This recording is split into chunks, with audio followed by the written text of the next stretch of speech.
če imamo dve različni premici. Recimo, da imamo eno premico zapisano s tole enačbo, torej y enako k1 krat x plus n1, drugo premico pa z y enako k2 krat x plus n. In zdaj dve premici se lahko sekata in sta pač različni in takrat ne znamo kaj dosti povedati. Če pa sta premici vzporedni, takrat pa lahko nekaj zelo dobrega vidimo.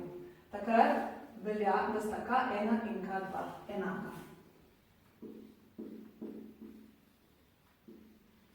Neka zelo lepa zveza pa velja tudi, če sta premici pravokotni. Takole, da se sekata v pravem kotu.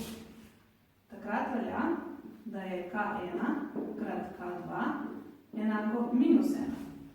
Druga oblika te enačbe je, tudi morda ste v šoli zapisali drugače, da je k2 enako minus 1 ulovljeno k1, ali morda ste zapisali še malo drugače in sicer k1 je enako minus 1 ulovljeno k2.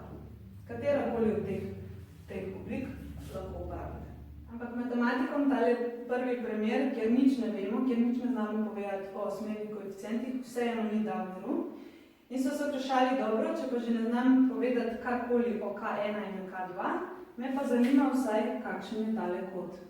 In so prišli do formule, seveda, ki je takale.